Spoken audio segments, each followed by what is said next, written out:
চন্দননগর পৌর নিগমের ১ নম্বর ওয়ার্ড হরিদ্রাডাঙ্গায় আজ শুরু হলো দশহরার বিশ্বহরি মাতার পুজো। প্রচলিত আছে বোড়াইচণ্ডীতলা গঙ্গার ঘাট হতে মা বিশ্বহরিকে স্নান করিয়ে দীর্ঘ রাস্তা পদব্রজে নিয়ে এসে বিশ্বহরি মন্দিরে স্থাপন করতে হবে।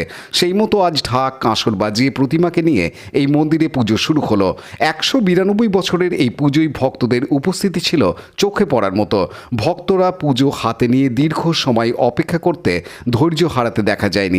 কমিটির সভাপতি জানান ৪ দিন ধরে চলবে পুজো পাঠের সাথে সাংস্কৃতিক অনুষ্ঠান, যাত্রা, সঙ্গীতানুষ্ঠান, বাউল গান দিয়ে সাজানো আছে পুজোর কটা দিন।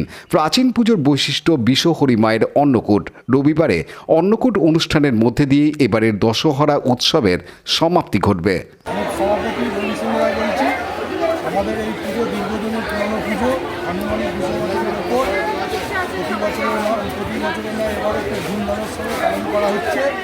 পুজো কমিটির তরফ থেকে সকলকে যারা পুজো দিতে তাদেরকে শুভেচ্ছা জানাচ্ছি। কি অনুষ্ঠান রাখছেন? আমাদের এদিকে আছে সাংস্কৃতিক অনুষ্ঠান, কালকে পাড়ার ছেলেদের নিয়ে যাত্রা অনুষ্ঠান, পরের দিন আবার সঙ্গীত অনুষ্ঠান আয়োজন করা আছে এবং আমাদের যেটা সবথেকে বড় ভালো জিনিস সেটা হচ্ছে অন্নকূট। ঠিক আছে, এটা রবিবার দিন আমাদের সন্ধ্যা থেকে শুরু হবে।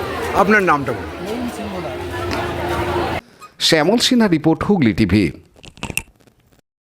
লাইক, শেয়ার, সাবস্ক্রাইব করুন হুগলি টিভি। খবর এখন বুক পকেট।